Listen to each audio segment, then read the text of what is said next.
Welcome to Automotive Addiction. I'm Dylan, and today I'm going to be talking about this very special Audi RS6 GT, one of only 60 in the UK and 660 in the world, and we have one example for sale. In this video, we're going to go through our entire sales process, which starts with a 60-hour meticulous detail prior to sale. Despite this particular example being brand new and on delivery mileage, it still goes through the same process that our 10-year-old cars go through. You're about to see it go through that process, and I'll meet you back here in a short while.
Welcome to our detailing studio. We are 10 hours into the detail for this special Audi RS6 GT. It has gone through its decontamination wash outside and has been completely clay barred from head to toe. So the paintwork is perfectly clean for the next process, which is the machine correction work. As you can see, there is brown paper and tape all over this car. That's because we are protecting the components that are not going to be machine polished to stop damage and dust getting to those areas that we've spent so long cleaning. Also, as you can see, there are little bits of tape all over the car. That's because we have just completed our inspection process. In a minute, you're going to see our senior detailer, Ammo, complete the inspection process and go through what we check before we detail any car. Despite this car being brand new, there is a multitude of defects, from scratches, sanding marks, holograms, from Audi's poor finishing techniques, which we will correct, and other damage, which you'll see very shortly. I'm Ammo, I'm the senior detailer here at Automotive Addiction. Come with me, we're going to check for any defects on this brand new RS6 GT, which has been direct from Audi. Got a cluster of scratches just here. Got a scratch here, might need to be wet sanded. Got a cluster of scratches here. The black piano bits on the doors where they've had the covers from delivery, they've been using their fingers to shut the doors and it's marked a big straight line. A lot of holograms on the carbon mirrors. We found all the defects in the paint. Now we're going to go around and check the thickness of the paint across the whole car. Front end can't be done because it's carbon fibre, but the rest of the car we can check. 105, 113, 88, 90, 95. The paint's all consistent down this side, ranging between 85 and 100, which is normal on new cars nowadays. That's consistent for the rear quarter.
You've just watched this RS6 GT go under the microscope here at Automotive Addiction, and now I'm going to tell you what's special about this car, what differentiates it to a normal RS6 carbon four-sprung. Let's start with the visual appearance first. This RS6 GT is more than just its livery. The only body panels that are shared with a normal RS6 is its doors, rear quarters and roof. Every single other body panel, including the wheels, are bespoke for the GT. Let's start with the front end and the most distinctive part, which is the bonnet, which is made from carbon fibre and has exposed carbon fibre stripes running down the middle of it. The front wings are also carbon fibre, with rear vents that exhaust air pressure out of the wheel arches. Also, the front bumper is completely redesigned for the GT, with a wider front grille, bigger honeycomb, and the actual bumper itself is a wider and deeper design with an added splitter at the bottom of it. Moving on to the rear of the vehicle, there's three distinctive changes compared to a normal RS6 four-sprung, and that is the ducktail rear spoiler, the gurney flap that sits at the bottom of the boot, and the rear diffuser with an F1 style middle light. Furthermore, the badging on this RS6 is specific for the GT with a heritage colourway design. And finally, let's talk about the livery. So this has an orange, khaki green / grey and black theme to the livery throughout against the Arkona white paintwork. This is a homage to the Audi 90 IMSA car in the late 80s, early 90s that was very successful in racing, and this vehicle and this colourway is a heritage to that.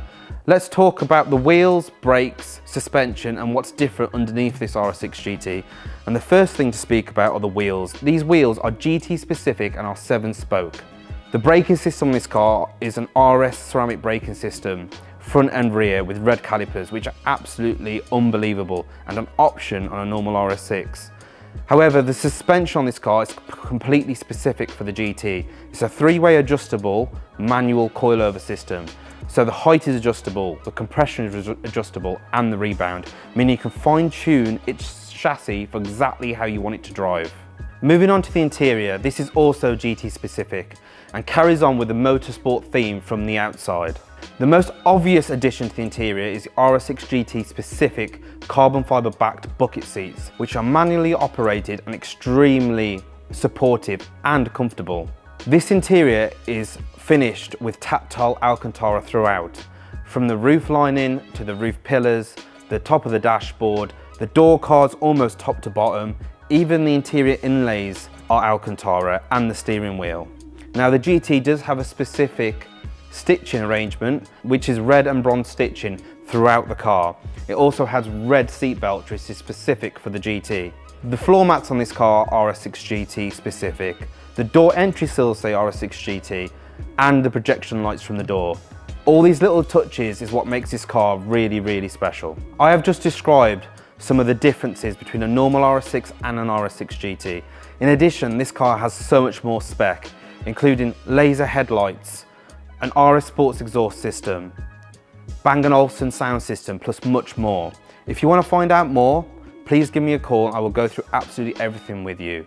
It's also important to note this car is VAT qualifying, meaning if you're a business customer or you want to export this car, the VAT will come off the price. This Audi RS6 GT is one of only 60 in the UK, and they were incredibly hard to get hold of. You couldn't just go to the dealership and buy one, you had to apply for one.